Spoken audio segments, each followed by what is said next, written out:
Hello birdwatchers! Today we're continuing our Gold Coast adventures.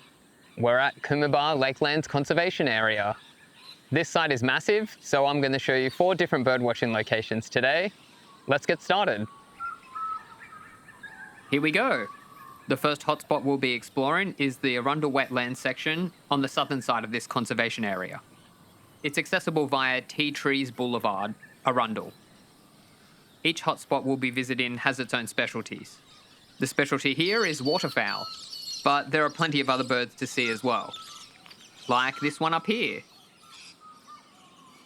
We're off to a great start. It's a pale-headed rosella. It's one of 6 rosella species found across Australia. Here in southeast Queensland, we get 2 types. The pale-headed, in open woodlands, grasslands, and even urban areas. We also get the crimson rosella, which is found in rainforest areas. Pale-headeds have some beautiful calls and are commonly found in suburban backyards. They love to eat seeds of grasses and trees. Moving along, we've got one of Australia's well-known birds, the willy wagtail. The willy wagtail is easily recognised by its black and white plumage and frowning white eyebrows. They can hunt down insects with remarkable agility. They're highly adaptable and can be found in a wide range of habitats across the Australian mainland.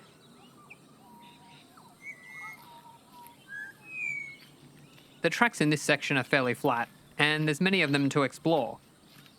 This track to the left is worth checking out, but I'll leave you to explore that on your own. For today, I'll be taking you to the Central Lagoon. Up ahead, we've got our next set of birds. Delicious worms. You might notice this pied currawong looks a tad different. That's because it's a young one. The immature birds have dull grey plumage with brown eyes. They take about a year to fully mature. In their adult form, their plumage will be a sleek black with yellow eyes. Regardless of their age, they will always have a white patch at the base of the tail and the tip. This is an easy way to tell that it's not a crow. Up next is the buff-banded rail. They can often be seen around suburban and urban gardens around Australia's mainland coast and many parts of Southeast Asia. They love to forage for insects, seeds, fruits, and vegetables. This species is named after that orange-coloured spot around the middle of its chest. Keep a note of this junction. We're going to come back here later. For now, let's keep going. It's a tad muddy at the moment. We've had a lot of rain over this past week. We've got some familiar finches up ahead. On the left, we have the double-barred, and on the right, we have the red-browed. Both species are highly sociable. They're often seen in mixed flocks, and of course, they love to eat seeds. In the trees up above, we have a brown honeyeater. This species is nomadic and incredibly adaptable. They can be found in mangroves, woodlands, and urban parks across Western Australia, Northern Territory, Queensland, and parts of New South Wales. I found an empty nest. I'm not fantastic with identifying who used to own this particular style of nest, but I'm guessing it's from a little frybird.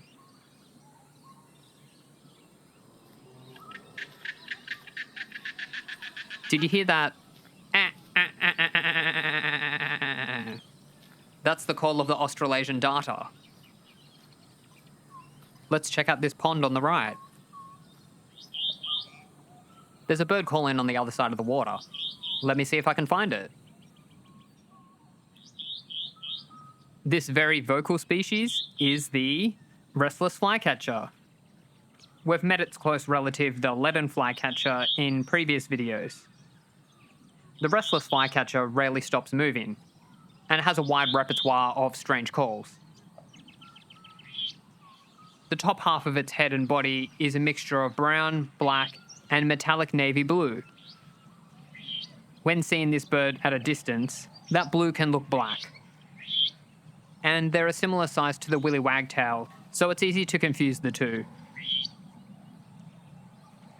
Next, we have 2 commonly confused egrets. On the left, we have the great egret, and the right is the slightly smaller plumed egret.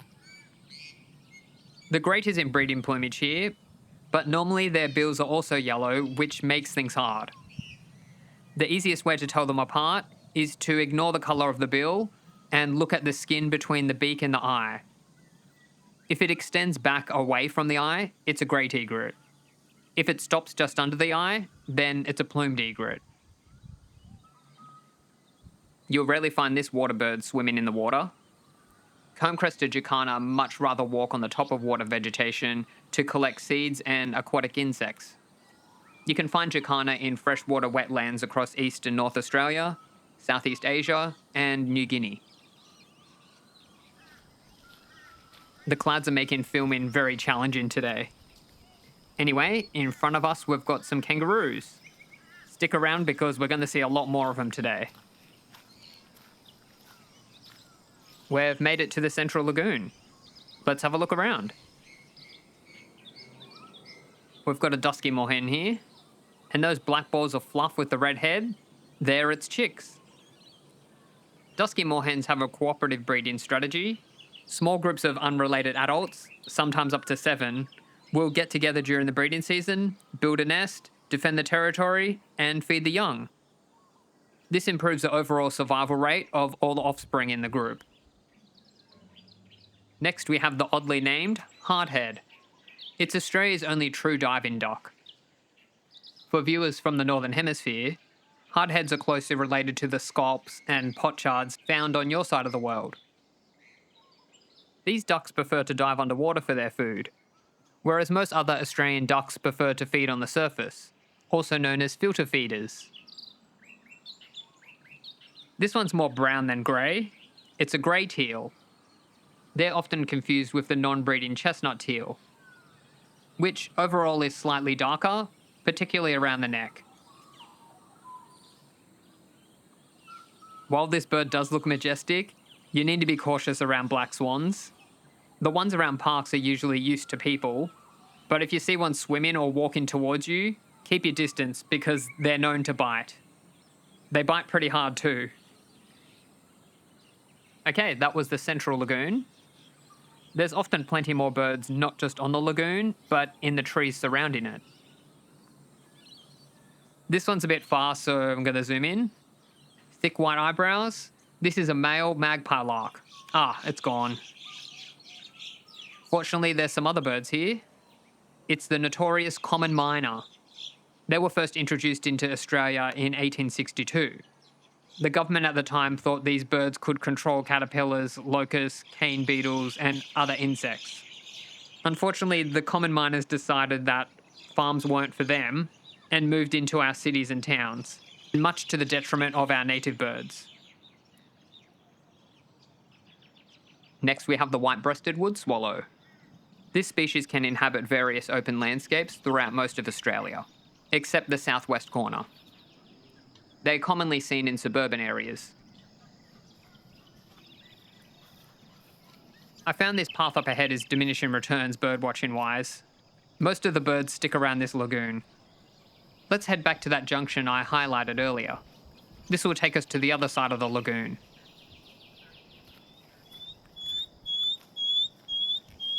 Did you hear that? Wee, wee, wee, wee, wee, wee, wee. It's the call of the shining bronze cuckoo. We've got 2 female fairy wrens up ahead. Males are easy to identify from their uniquely coloured plumage. Females, on the other hand, can be tricky. Similar to the egrets we compared earlier, let's look at the coloration around the eyes. So we can see there's orange around the eyes, which indicates this one's a superb fairy wren. For this one, we can't see any coloration, meaning it's a red-backed fairy wren. We didn't see one today, but we also get the variegated fairy wrens here. To tell the females of that species, you look for a really dark patch around the eyes. So we're going to continue along down that junction I mentioned earlier. There's a lot of tracks in this reserve, so I've included a map in the video description so you don't get lost. Who have we got here? Australia has many hoppy animals, not just the kangaroo. This one is a red-necked wallaby. There are over 30 species of wallaby. They're smaller and not usually found in large groups. Let's meet the tawny grassbird. You'll often see this species darting back and forth through the long grass. When they take to the air, their long tails droop, which makes it look like they're struggling to fly.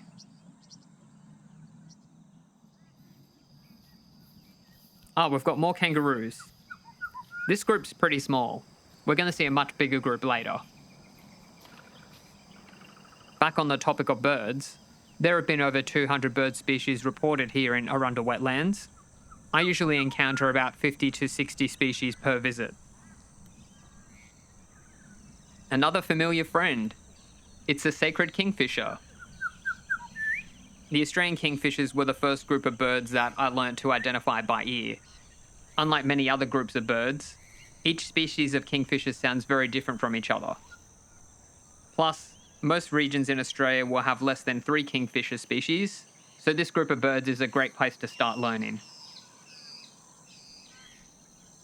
Remember that nest we saw earlier? This might be who came out of it. It's a young little firebird. The young ones have yellow under the chin. Both parents feed and take care of the young. Here's mama now.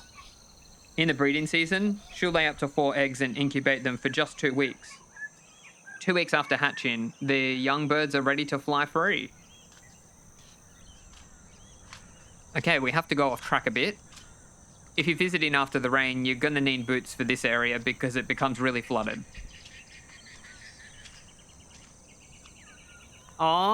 We've got another chick here. This cutie is an Australasian swamp hen. Species in the rail family, like moorhen, coot, native hen, etc., all have chicks that start out like this. Looks like this one's trying to learn how to feed itself. Parents will feed their chicks for about 14 days after hatching. During this time, they'll learn survival skills, and with plenty of adults around, they'll be protected from predators. We like to keep our bird names confusing here. Despite it being more brown, this is a Pacific black duck. This is Australia's most widespread duck. They're also found in New Zealand, Southeast Asia, and the Pacific Islands. Next, we have another widespread water bird. The Eurasian coot has a bright red eye and white head shield. Coots can dive deeper than 7 meters to find food. They do this by squeezing air out of their feathers as they go underwater. This makes them less buoyant, allowing them to dive even deeper. The lilies are in full bloom. Let's zoom in. I see some magpie geese. They're searching underwater for their favourite meal, tubers and aquatic vegetation, like wild rice, grasses and seeds. Magpie geese don't have teeth like us, but they do have sharp serrated edges on their beaks, known as tomia. They use these to grip and tear food. Don't worry, when people approach them, they would much rather fly away than try to bite you. See how this one's blowing bubbles? This behaviour is not well documented, but it's believed they do this to dislodge underwater food sources like seeds and aquatic vegetation. Okay, it's time to wrap up our time at this section, the Arundel Wetlands. The track to the right has plenty of bush birds, but we're going to see them at our next location, which is only 10 minutes away, so let me jump in the car and I'll see you shortly. Welcome to the Lakelands Road section. Be careful when navigating here, as the road to this section is not accessible from the west side of this reserve, and most GPS devices are not aware of this. I find it's easier to navigate to Raintree Glen, Coombabah. Once you arrive there, then follow the signs through the gate. Right at the entrance, we've got 4 laughing kookaburras. It looks like they've caught something. Wait, are these prawns? Notice how they're whacking them against the fence? That's to make sure that they don't accidentally swallow prey that's still alive. Feeding wild kookaburras is generally not recommended as it can mess with their diet, which can make them sick and cause nutrient deficiencies. It can also make the kookaburras very bold. It's common to hear stories of them raiding picnic grounds to snag sausages, sandwiches, and likely in this case, prawns. This hotspot is a popular place for non-birders and tourists because it's a reliable place to find kangaroos and koalas. For us, it's a good place to see bush birds. Our first stop is the quick wallaby circuit, which contains a great boardwalk. Okay, this area around us is a paperbark swamp, also known as a melaleuca swamp.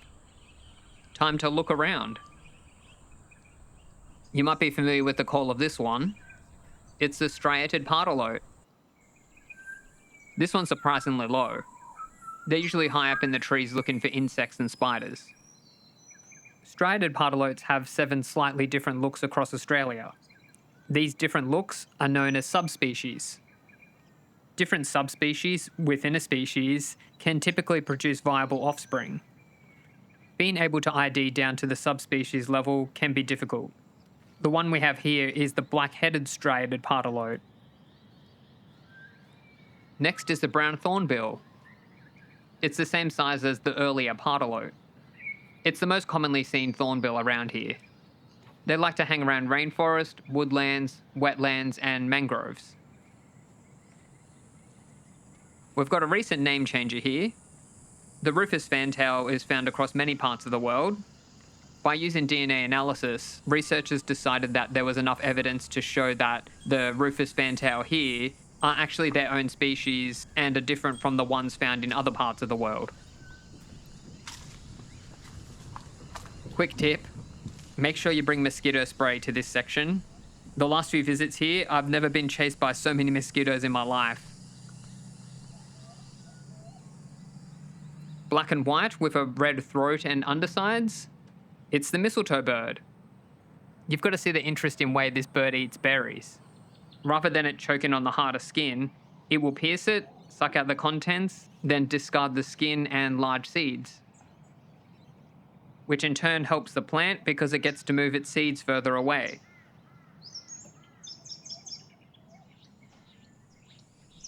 The section we're in now, Lakelands Road, is the largest in this conservation area. It has over 20 kilometres of tracks. However, most of them are dead zones birding-wise. I'm taking you around the route that I've found the most productive. Most of these tracks have limited shade, so I think 2 to 3 hours birding here is enough time. You're most likely familiar with the crested pigeon's flush or escape call. Beep, beep, beep, beep, beep, beep, beep, beep, beep, beep. Well, they have a few other calls. This call and the behaviour they're doing is called nest calling. Ooh, a noisy miner attack. As I was saying, it's believed that males and females will do this nest calling behaviour around the nest site, likely to signal to others that it's their territory, or possibly it's a way for the parents to coordinate nest building activities.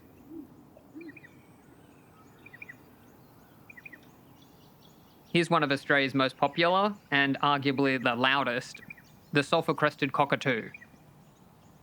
Can you see those wood chips flying out of the tree hollow? This means it must be a nest site. Cockatoo parents take turns preparing the hollow. They need to make sure that that hollow is comfortable and safe because they're going to be incubating their eggs and looking after nestlings in there for almost 4 months. Let's speed up a bit. Off in the distance, we had an Australian brush turkey and a bar-shouldered dove. Both common but fascinating birds. Whoa, I almost stepped on this red-bellied blacksnake. Fun fact, there hasn't been a single reported death in Australia from a red-bellied blacksnake.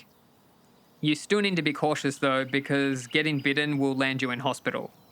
Although they're not generally aggressive and prefer to retreat when approached by humans. I'll give this one some space before moving forward. Okay, we're almost back at the car park.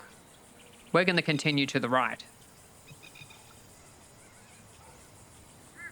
The area we're heading towards is the most popular in this conservation area. And this is why. Here's a large group of wild kangaroos. Australia has 4 different species of kangaroo. These are the eastern grey, which can be found on the eastern side of Australia. This group are fairly comfortable around people, but they will get agitated if you get too close to them when they have young. Here's a mother and her joey now. Joeys typically stay in their mother's pouch for 9 months. It looks like this one wants to get back in. I think it's too big though. Well, somehow it's managed it. No, it's back on the ground. And off they go. Oh, that car isn't supposed to be there. It looks like they might have taken a wrong turn. I can see some birds moving around in this tree. Let's zoom in. This is a pied butcherbird. They have one of the most beautiful songs in Australia. They can easily be mistaken for the closely related grey butcherbird. Check out my first YouTube video if you have trouble telling butcherbird species apart. Let's keep going. On the side of the path, we have a masked lapwing, also known as the plover. Okay, like the previous hotspot, remember this junction up ahead. We're going to return here later. For now, we're going to turn right, and I'll quickly show you where to find some koalas. First, we turn left, and we walk through this corridor of paperbark trees. And I can hear a bird singing.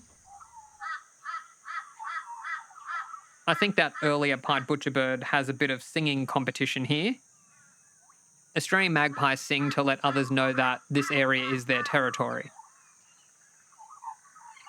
And other times they just have to keep on singing because they often can't get a word in from those noisy crows. We saw a noisy miner briefly earlier. Remember that one attacking the crested pigeon?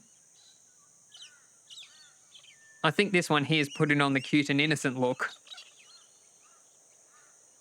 When noisy miners form large groups, they can become aggressive towards other birds, driving them away. Okay, we've reached the koala field. Basically, you walk around here to try and spot a koala. There's usually other people here who will be generous to point them out for you. Give me one moment, I'll round them up for you. Found one. When you see koalas during the day, they'll most likely be resting. They move around more at night. They'll usually spend up to 20 hours per day resting or sleeping. Their diet of eucalyptus leaves is low in nutrients, so they need to conserve their energy whenever they can. Still, during the breeding season, koalas become more active. The males will roam around searching for mates, and the females sometimes shift trees to avoid unwanted attention from them. This movement from tree to tree makes it much easier to spot them. Koalas have super sharp claws, 2 thumbs on each hand, and an incredible grip. Even young joeys are able to remain on the mother's back as she climbs. I think we've had enough koalas for now. Let's head back to that earlier junction. Okay, we're back at the junction. Australia has many tough to pronounce suburb and place names. Coombabah roughly translates to the place of turtles. I haven't seen any today, but there's a bird up above and we've got more to the right. We met the little friarbird earlier. This is the noisy. It's only 15% larger than the little, so we need to look at other features to tell which friarbird is which. The little has blue-grey facial skin with brown eyes, whereas the noisy friarbirds have a black head and a red eye. This is a male Australasian figbird. The female figbird and olive-backed oriole look very similar. The bird on the left is the female figbird, and on the right we have the oriole. If the bill is pointed or slightly pink or fully pink, then it's an oriole. If the bill's darker and more round, or they have a clear grey patch around the eye, then it's a figbird. Up ahead we have the Southport Airfield. It's used for many aviation activities including sightseeing tours, flight training, private aviation, and emergency services operations. I've got one more place I want to show you here. So this road here is the west side of the Lakelands Road. It often gets some interesting water birds like the black-necked stork. I can hear some noisy birds now. It's a group of royal spoonbill and some white ibis in the background. The one making all that noise is a young one begging for food. Spoonbill parents will feed their offspring for up to 6 weeks after hatching. I'm getting the feeling that this one's time is up though. And it looks like the ibis agrees.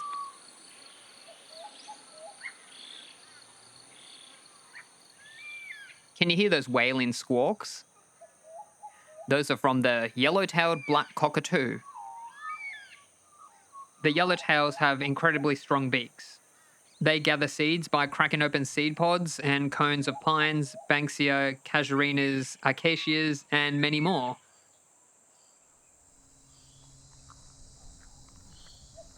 This section here is where the GPS will try to navigate you.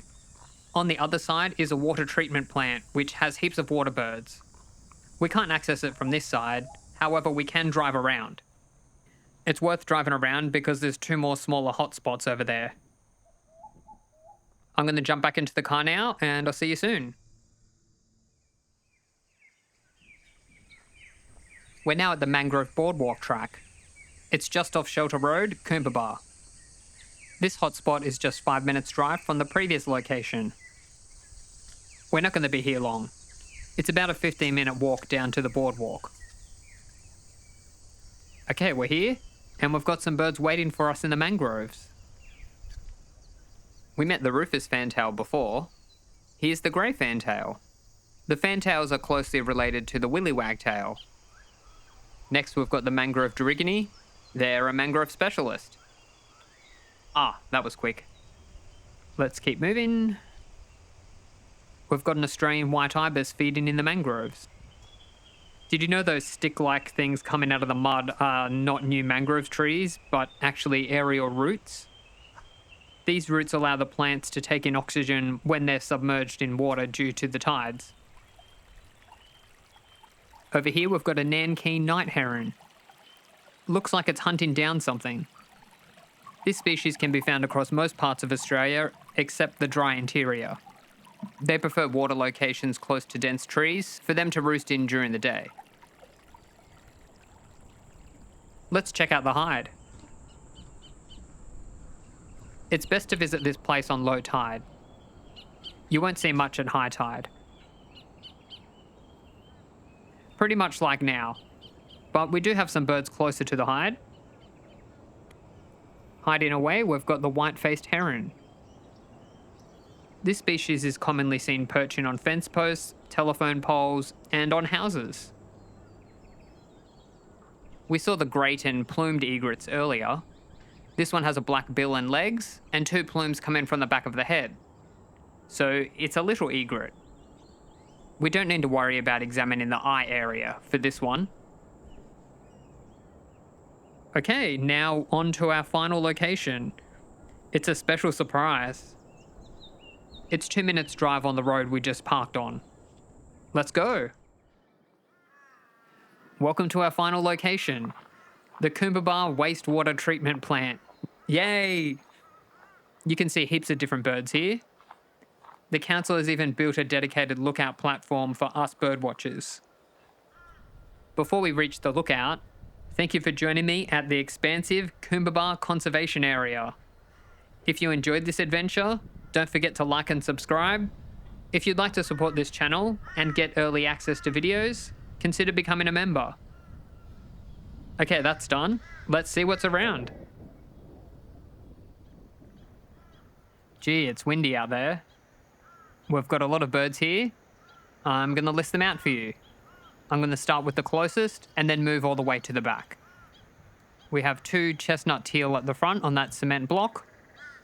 At the bottom of that grey slope, at the water's edge, there's some pied stilts. Moving up to the grassy area is a lot of royal spoonbills. Further back, that larger bird is the Australian pelican. Swimming along on the right, it's 2 black swans. And these small birds that are flying around, you might not be able to see them. They're welcome swallows.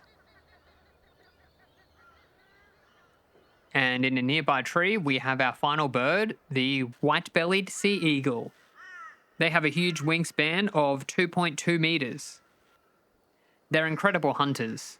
They're able to dive from great heights into water to grab fish with their large talons. Okay, thanks for sticking around. Happy bird watching, and I'll see you next time. Bye.